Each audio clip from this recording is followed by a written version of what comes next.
Okay, bio sketch या फिर biographical sketch. अच्छा, बायोग्राफी क्या होता है?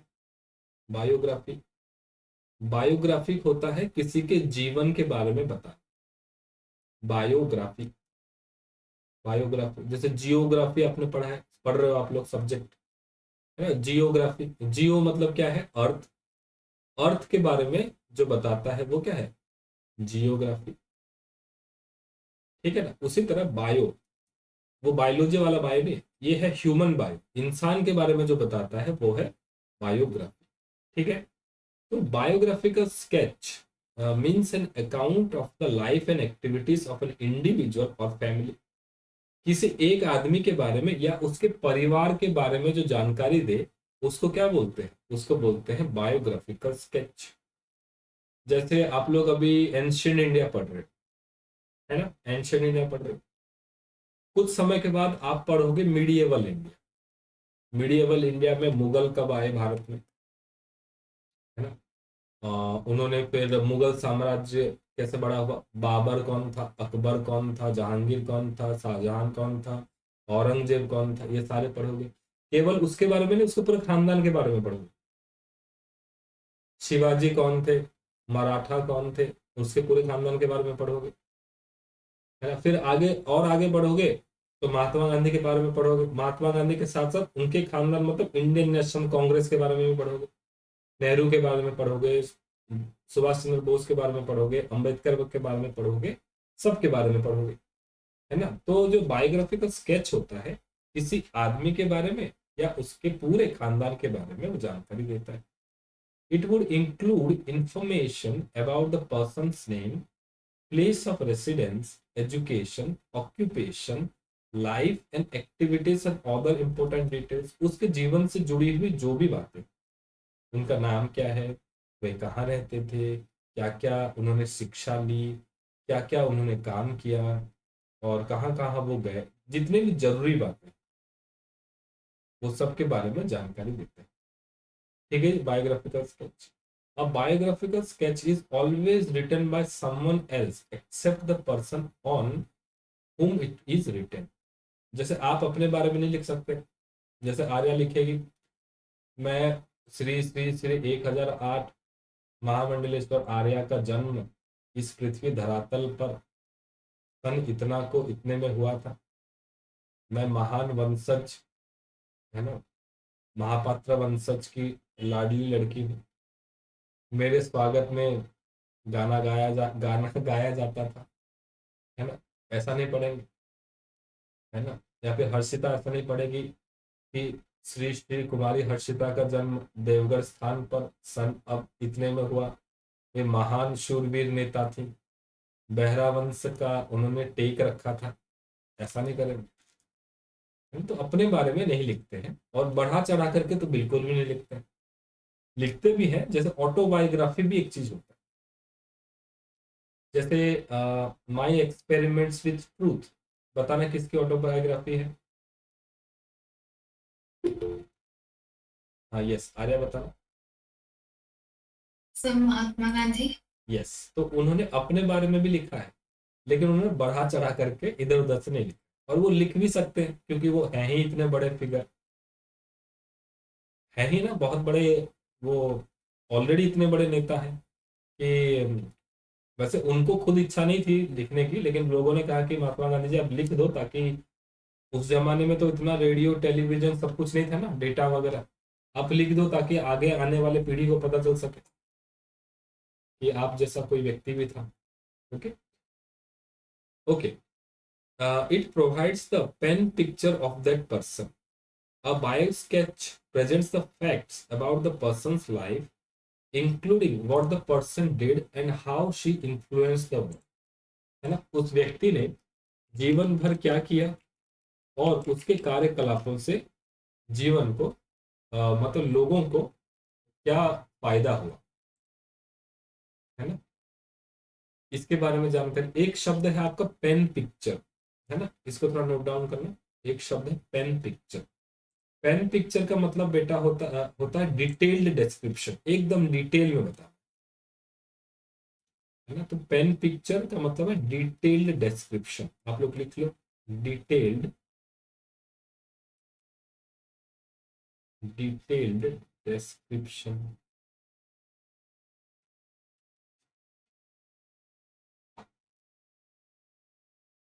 ओके,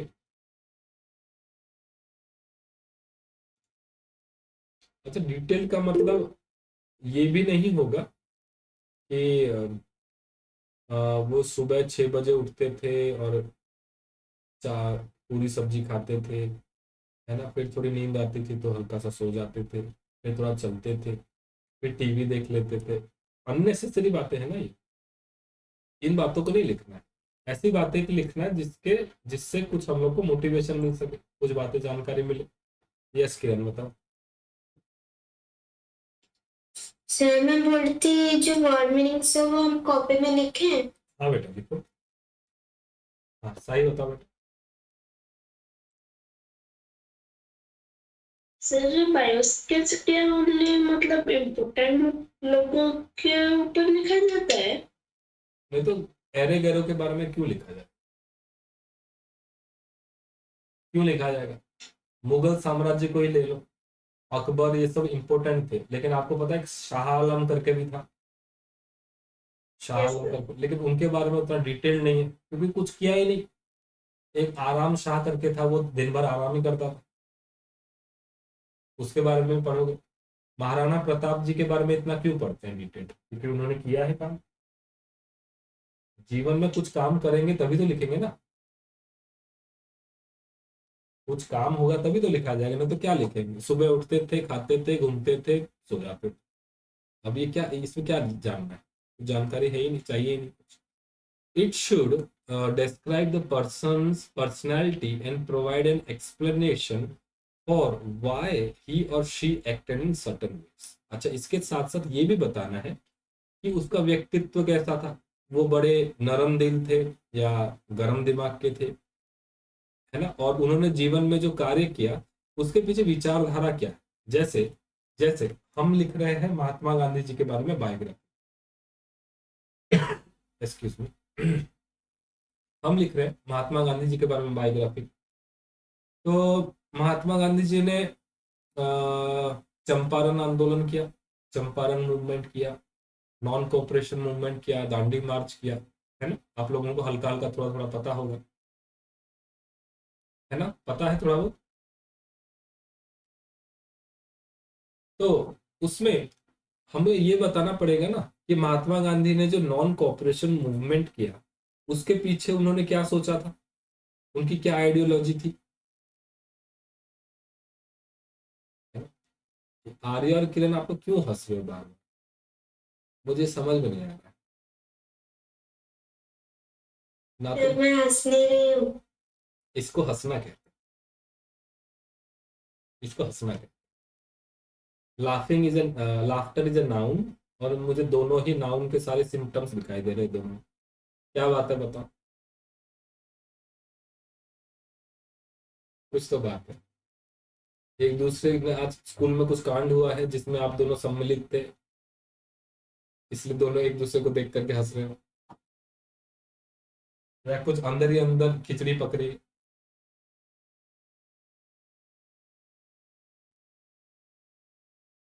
नहीं पकड़ा ना, कोई खिचड़ी डोसा पोहा कुछ मत पकाना। हम्म, ओके। अच्छा, महात्मा गांधी जी जो ये आंदोलन किया उसके पीछे उनकी क्या विचारधारा थी? तो आपने सुना होगा सत्याग्रह, सत्याग्रह के बारे में आपने सुना होगा। तो गांधी जी के जितने भी आंदोलन थे ना, सबका मूल मंत्र क्या है? सत्याग्रह। कोई भी आंदोलन, हर किसी आंदोलन में सत्याग्रह होना चाहिए। सत्याग्रह में दो चीजें हैं बच्चों, आगे आप लोग पढ़ोगे, एक है सत्य और एक चीज क्या है? अहिंसा। अहिंसा, राइट, दो चीजें हैं। किसी भी आंदोलन में अगर ये नहीं है, ये दोनों, तो वो आंदोलन को कैंसिल कर देते थे। जैसे आपकी जानकारी के लिए बता दूं, 1920 में उन्होंने नॉन कोऑपरेशन मूवमेंट शुरू किया, 1920 में नॉन कोऑपरेशन मूवमेंट शुरू किया। तो इस नॉन कोऑपरेशन मूवमेंट में बहुत लोग आए, सुभाष चंद्र बोस ने जी ने भी ज्वाइन किया, जवाहरलाल नेहरू ने भी ज्वाइन किया, उनके फादर मोतीलाल नेहरू ने भी ज्वाइन किया, बहुत बड़े बड़े लॉयर जो थे उस समय, वकील थे, जिनको बहुत पैसे भी मिलते थे, वो सब लोगों ने अपनी नौकरी वोकरी छोड़ करके नॉन कॉपरेशन मूवमेंट में आए। नॉन कॉपरेशन मूवमेंट एक दांडी मार्च था, मतलब वो सॉल्ट वो लोग कानून ब्रेक का, नहीं सॉल्ट कानून नहीं है कि उससे पहले का नॉन कॉपरेशन, उसमें वो लोग ये कर रहे थे कि कोई सी भी विदेशी चीज का वो लोग प्रयोग नहीं करते थे, है ना, विदेशी कपड़ा। सर मैं पूछती हूँ कि जो सॉल्ट वाला क्या बोलते हैं इसका? वो है सिविल डिसोबीडियंस। सिविल डिसोबीडियंस वो 1930 में हुआ था, ये 1920 में हुआ। सर क्यों? वही तो, अंग्रेजों को भगाने के लिए सब काम है। महात्मा गांधी जी का। सॉल्ट सॉल्ट को क्यों मतलब ये मतलब हुआ था आंदोलन? हाँ, वो 1930 में जब आंदोलन हुआ उस समय अंग्रेजों ने बड़े भयंकर कानून बना रखे थे कि अगर आपको नमक भी खाना है तो टैक्स देना पड़ेगा। मतलब उस समय क्या था कि समुद्र पे लोग जाते थे और समंदर से खुद ही पानी ला करके उसको धूप में सुखा करके नमक बना करके घर पे लाते। 1930s की बात, अब तो चलो पैकेट में आता है, लेकिन आप अपने मम्मी पापा से पूछना, पहले के समय से बड़े बड़े नमक आते थे, बड़े बड़े से। उसको गोटा लूणों भी बोलते हैं यहाँ, इतना बड़ा बड़ा मोटा मोटा, कभी खाया होगा तो, हमने खाया है पहले। तो वो जो नमक है वो समुद्र से सीधा बनता था, वैसे उसको फैक्ट्री वगैरह पे लेकर के कुछ नहीं करते तो सीधा बनता।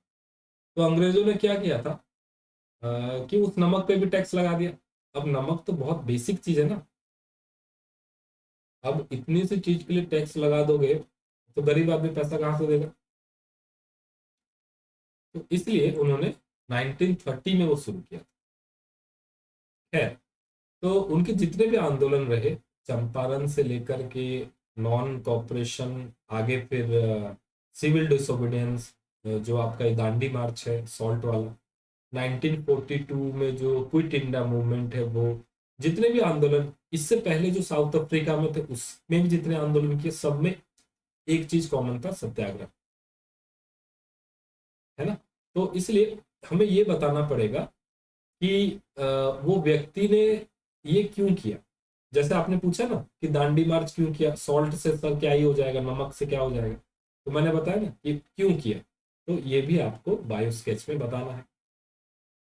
Most bio sketches not only present the facts but also those what those facts mean, है ना। जैसे मैंने आपको बताया क्या कि दांडी मार्च 1930 में हुआ, मुझे ये भी बताना पड़ेगा आपको कि क्यों हुआ, 1930 ही क्यों, उस समय ऐसा क्या हुआ था, देश की राजनीति क्या हो रही थी, क्या कैसा माहौल बन रहा था कि कोई सिविल डिसोबीडियंस मूवमेंट लागू करना पड़ गया।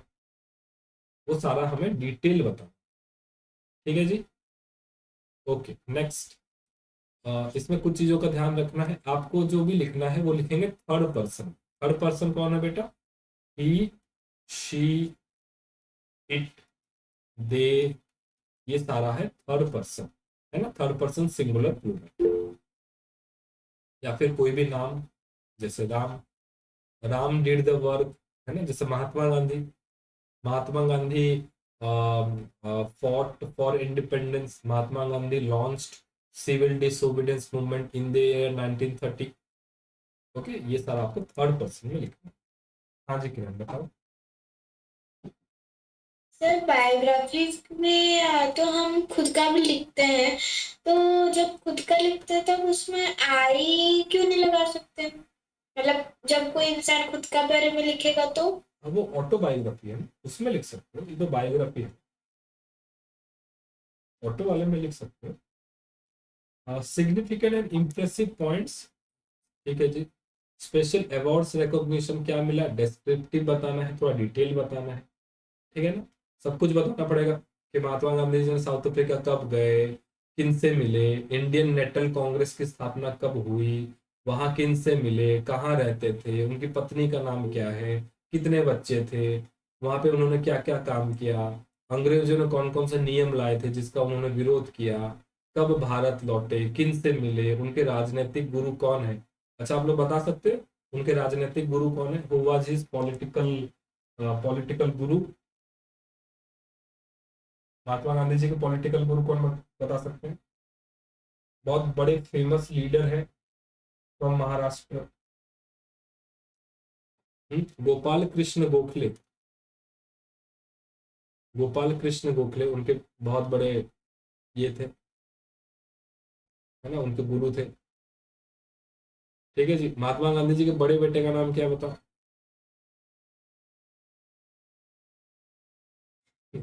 हरिलाल गांधी। आगे पढ़ोगे, हरिलाल है। तो नेम, एज बताना है, पर्सनालिटी के बारे में बताना है, उनके इंटरेस्ट क्या है बताना है, एजुकेशन, स्पेशल कंट्रीब्यूशन, किन लोगों को पसंद करते थे, है ना, उनके अचीवमेंट के बारे में, ये सारी चीजें आपको बता। चलो जी, एक क्वेश्चन से हमको समझ में आएगा। आगे करते हैं क्वेश्चन।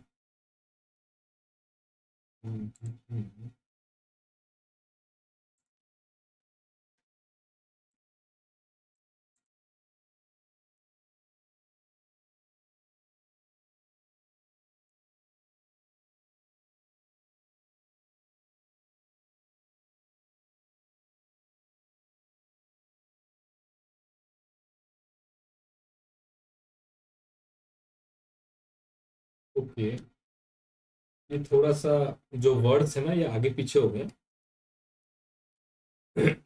दिख रहा है ना बेटा आप लोग को? ओके, ये जो वर्ड्स है ना ये थोड़े से छूट गए हैं ना, इनमें थोड़ा गैप आ गया। देखो ये गैप आ गया थोड़ा सा। With the help of the given clues, write a bio sketch of Subhash Chandra Bose in not more than 80 to 100 words. Sir ji. Sir ये क्लूज है, मतलब एक टाइप ऑफ होता है ना जो वर्ड्स पहले छोड़ छोड़ के देता है, तो वही क्लूज है, उससे हमें पैसे मतलब वो बनना है। जी, बताने के लिए धन्यवाद, मुझे नहीं पता था। ये क्लू है मुझे जरा पता। गूगल ठीक है वर्ड्स में क्या करते हुए। ओके, मैं बताऊं जब तब माइक ऑन करना, पता है हमें वो बातें। सुभाष चंद्र बोस, गैप आ गया है ना, यहाँ होना चाहिए था सुभाष चंद्र बोस। ये बस क्लू है, मतलब इसके बीच बीच में नहीं लिखना है, नीचे ही लिखना है। फिल इन द ब्लैंक्स जैसा नहीं, नीचे लिखना है। ठीक है जी। मतलब इसको टाइप करते वक्त ये थोड़ा खुल गया। चलिए, नेम क्या है? सुभाष चंद्र बोस। नेताजी, उनका नाम क्या है? सुभाष चंद्र बोस। उनका कंट्रीब्यूशन, ये देखो सेकंड पॉइंट, नेताजी मैं आपको 1 2 करके लिख देता हूँ ताकि समझ में आएगा। पहला है नेम, दूसरा है नेताजी का कंट्रीब्यूशन, और contribution immense freedom fighter born. तीसरा क्या है? बॉर्न कब पैदा हुए? January 23 1897 in Cuttack, Orissa. Career fourth point है। Civil services achievements fifth point है। Joint struggle established Indian National Army. Motto, motto मतलब उनका उद्देश्य, जीवन का उद्देश्य क्या? Give me blood and I will give you freedom. Setback, क्या उनके जीवन में समस्या आ गई? Retreat after the defeat of Japan and Germany, और डेथ। ये है 8। ठीक है जी, 8 पॉइंट है, पॉइंट है 8, समझ में आ गया? 8 पॉइंट है। पहला उनका नाम है, दूसरा उनका कंट्रीब्यूशन है, बाकी चीजें हैं। तो इसको हम अब हमें लंबा करके लिखना है, डिटेल इसको बना करके लिखना है। लेट अस स्टार्ट, एक बार देखते हैं। तो Subhash Chandra Bose, affectionately called Netaji, was born on January 23 1897 in Cuttack, Orissa. देखो बेटा, यहाँ पर नेताजी के लिए उन्होंने क्या वर्ब, क्या चीज यूज किया है? अफेक्शनेटली, बड़े प्यार से लोग उन्होंने बुलाते थे। अफेक्शनेटली एडवर्ब का उन्होंने यूज किया है ना। देखो यहाँ पे क्यों यूज किया? क्योंकि नेताजी कंट्रीब्यूशन एक शब्द आया, तो उसने क्या लिखा? उनको प्यार से नेताजी बुलाते थे, और उनका जन्म January 23 1897 कटक में हुआ। He was one of the most prominent leaders of Indian freedom struggle. Indian freedom struggle के बड़े प्रोमिनेंट लीडर थे, है ना। तो ये आपका उन्होंने यहाँ से लिया है अचीवमेंट वाले पार्ट से, है ना। फ्रीडम स्ट्रगल को उन्होंने ज्वाइन किया और बड़े लीडर रहे। But deeply moved by the Jallianwala Bagh massacre, he gave up a promising career in the civil services to join the freedom movement. अब देखो बेटा, यहाँ पर आपका जो कैरियर में है ना, कैरियर में सिविल सर्विसेज लिखा है, देख रहे हो, लेकिन यहाँ पर कहीं पे ये नहीं लिखा है कि क्यों उन्होंने सिविल सर्विस ज्वाइन किया या सिविल सर्विस छोड़ दिया, है ना। जलियांवाला बाग के कारण, ये किसको पता होना चाहिए? आपको पता होना चाहिए, ये जानकारी आपको थोड़ी सी पता होनी चाहिए। खैर आप लोग की छोटी क्लास में इतना नहीं होगा, आपको डायरेक्टली लिखना होगा। तो थोड़ा सा उन्होंने उसको डिटेल किया कि जलियांवाला बाग मैसेक्रे हुआ, जिसके कारण उन्होंने सिविल सर्विसेज छोड़ दिया और उन्होंने फ्रीडम मूवमेंट को ज्वाइन किया। He founded the Indian National Army to overthrow British Empire from India. ठीक है जी, वो भी लिखा। His famous motto was, वो क्या कहते थे? Give me blood and I will give you freedom. ये तो आप लोगों को पता होगा, तुम मुझे खून दो, मैं तुम्हें आजादी दूंगा। However, the defeat of Japan and Germany in Second World War forced Indian National Army to retreat. Retreat मतलब पीछे हटने के लिए मजबूर हो गए, and it could not achieve its objective। है ना, आप लोगों की जानकारी के लिए मैं बता दूं, सुभाष चंद्र बोस जो है ना, वो लंबे समय तक महात्मा गांधी जी के साथ रहे, है ना। बहुत यंग 1920s 30s में बहुत यंग थे, और उन्होंने सिविल सर्विसेज क्लियर किया।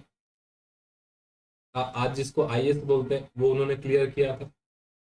और वो क्लियर करने के बाद जब उन्होंने देखा कि अरे मुझे अंग्रेजों को ही नौकरी करनी पड़ेगी और ये तो हमारे लोग को ही मार रहे, है ना, हमारे लोगों को ही ये मारे जा रहे, मैं इनकी नौकरी क्यों करूं।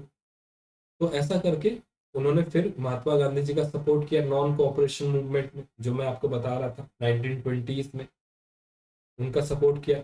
लेकिन लेकिन मैंने क्या बताया, महात्मा गांधी जी का मूल क्या था? सत्याग्रह।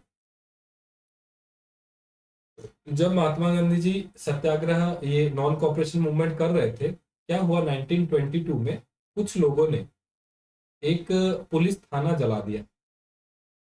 आंदोलन करते करते, नॉन कोऑपरेशन मूवमेंट करते करते कुछ लोगों ने पुलिस थाना जला दिया, काफी काफी सारे पुलिस वाले लोग मर गए। तो इससे महात्मा गांधी जी को बड़ा दुख हुआ। उन्होंने बोला कि अरे मैं तो सत्य और अहिंसा से आंदोलन करने के लिए आप लोगों को कह रहा था, आप लोगों ने कैसे इतने लोगों को मार दिया, 20-25 लोग मर गए, और वो भी इंडियन है उसमें, क्योंकि अंग्रेजों की वो नौकरी करते थे, पुलिस में थे, उनको ही मार दिया तुमने, तो मेरा मूवमेंट करने का क्या फायदा, है ना। और वैसे भी तुम लोग अंग्रेजों को अब वैसे ही परेशान कर चुके हो मार करके, अब वो लोग तुम्हें मारेंगे, क्योंकि उनके पास तो गोला बारूद बहुत सारा है ना, वो लोग तो तुम्हें वैसे भी मार देंगे, क्या फायदा मूवमेंट करने का। तो उन्होंने फिर अचानक से ही नॉन कोऑपरेशन मूवमेंट बंद कर 1920 में शुरू किया, 1922 में बंद कर दिया। और इससे क्या हुआ, जो सुभाष चंद्र बोस थे वो बहुत दुखी हो गए कि अरे इतना अच्छा मूवमेंट चल रहा था, ये अचानक आपने क्यों बंद कर दिया, एटलीस्ट हमें पूछ तो लेते, ऐसा क्यों किया आपने, ऐसा नहीं करना चाहिए था, जारी रखना चाहिए था। लेकिन महात्मा गांधी तो महात्मा गांधी है, सत्याग्रह करना ही करना है, उनको पता है, क्योंकि महात्मा गांधी जी ने साउथ अफ्रीका में बहुत बार सत्याग्रह करके जीत दिलाई, तो उनको पूरा भरोसा था कि होगा तो सत्याग्रह से ही होगा। क्योंकि उस समय जो भी आंदोलन होता था, भगत सिंह वगैरह, और उससे पहले और भी बड़े बड़े क्रांतिकारी आंदोलन हुए, सब लोग मारे गए, तो कोई फायदा नहीं था खून खराबा करके। तो इससे सुभाष चंद्र बोस दुखी हो गए, और फिर वो बाद में चले गए कहाँ, जापान चले गए, जर्मनी चले गए। वहां जाकर के उन्होंने इंडियन नेशनल आर्मी बनाई, है ना, बहुत सारे लोगों को लेकर के, जो फौज से रिटायर्ड इंडियन लोग थे उनके साथ उन्होंने आर्मी बनाई। और उन्होंने कोशिश किया कि बाहर से, कहाँ से, म्यांमार से, म्यांमार पता है ना कहाँ पे है ना, कहाँ पे बताओ, म्यांमार कहाँ है, बताओ जी, किरण कहाँ चली गई? कैमरा बंद हो गया तुम्हारा किरण, बताओ। सर मैं वो जो बांग्लादेश के बाद हमारे 7 स्टेट्स हैं, उसके बिल्कुल, पास ही म्यांमार है। उसके बगल में म्यांमार है। तो सुभाष चंद्र बोस जी ने अपने फौज के साथ, इंडियन नेशनल आर्मी के साथ और जापान की मदद से सोचा कि मैं म्यांमार के रास्ते से आऊंगा और इधर से घुस जाऊंगा इंडिया में और इधर से भगाना शुरू करूंगा, क्योंकि इन स्टेट्स में अंग्रेजों का थोड़ा दबदबा कम था, मैं इधर से एंट्री कर सकता हूँ, ऐसा उन्होंने प्लानिंग किया। लेकिन लेकिन क्या हुआ कि जापान हार गया वर्ल्ड वॉर, उस समय वर्ल्ड वॉर चल रहा था, world war two, 1919 I think, 45, 1945 की बात है।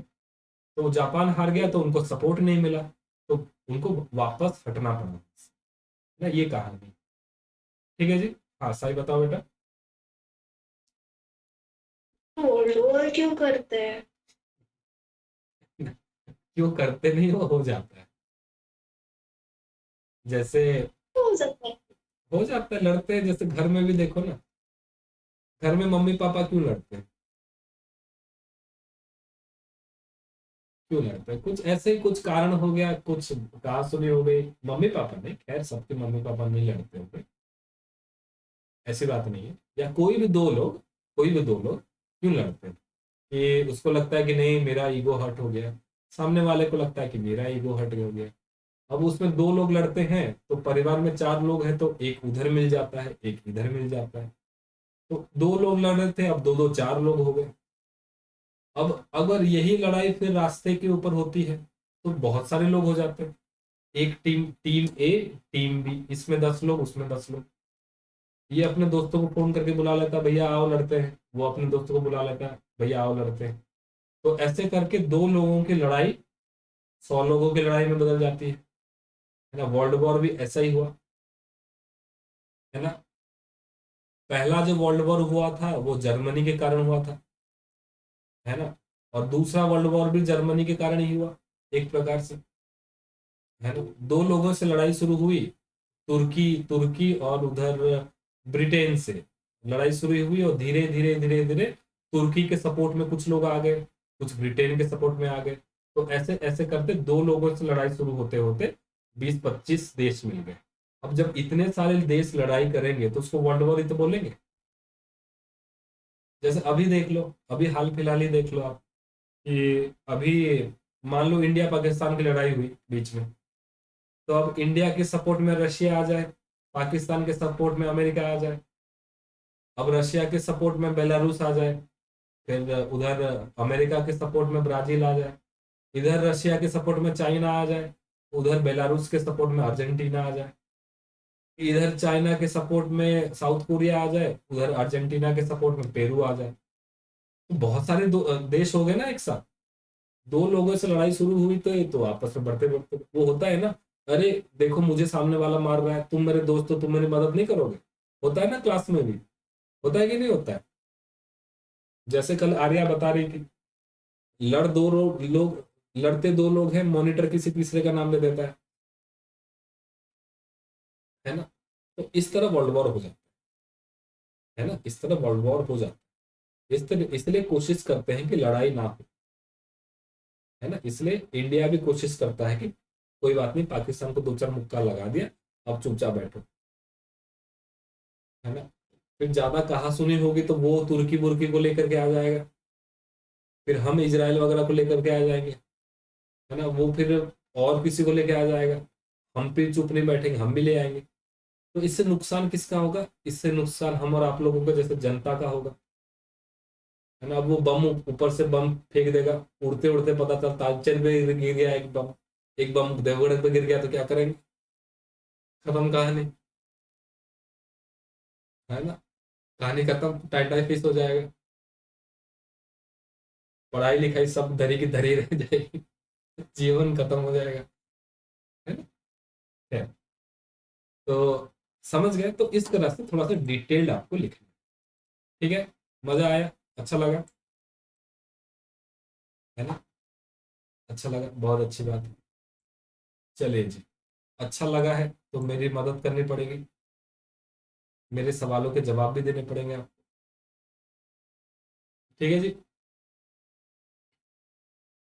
एक बायो स्केच लिखना है क्वेश्चन नंबर 1 पे, on the basis of the given hints right a biographical sketch of your English teacher, वाह रे वाह क्या ही बात, इंग्लिश टीचर के ऊपर लिखो जी,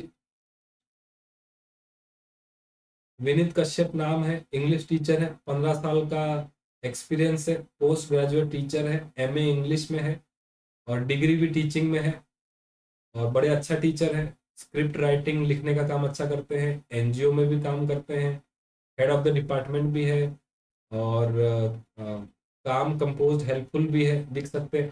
थोड़ा सा मेरे बारे में भी लिख सकते हैं, है ना। सर हमारे बड़े अच्छे हैं, बीच बीच में गुस्सा हो जाते हैं लेकिन फिर थोड़ा सा जोक मार के हमें शांत कर देते हैं, बहुत सारा होमवर्क भी देते हैं, है ना, छोड़ते ही नहीं पीछा हमारा। पता नहीं बला कब जाएगी, है ना। आप लिख सकते हो, है ना। ठीक है जी। तो ये आपको लिखना है, तो ये आपको लिखना है, ये पीडीएफ मैं आपको अभी भेज देता हूँ तुरंत। 8 बजे है, आप लोग खाना खाते हो 9-10 बजे, मुझे पता है। तो थोड़ा फ्रेश हो जाओ और इसको सॉल्व करो and send it by 9। Okay. हाँ जी, सिपाहियों, तुम मुझे बायो स्केच दो, तुम मुझे बायो स्केच दो, मैं तुम्हें नंबर दूंगा। ठीक है। सर 9 तक तो नहीं होगा। 9 से पहले दे दो फिर।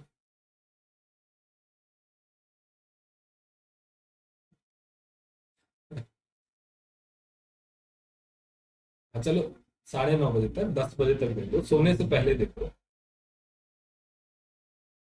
ठीक है, डन। देखो साई ने डन कर दिया, हर्षिता भी मुस्कुरा रही है, हर्षिता तुरंत देने के लिए तैयार है। ठीक है जी, चलिए। ओके, आज की क्लास को यहीं समापन करते हैं, शांति पाठ करेंगे।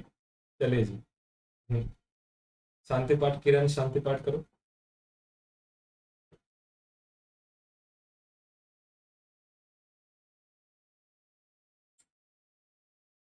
ॐ सर्वे भवन्तु सुखिनः, सर्वे सन्तु निरामयाः, सर्वे भद्राणि पश्यन्तु, मा कश्चित् दुःखभाग् भवेत्।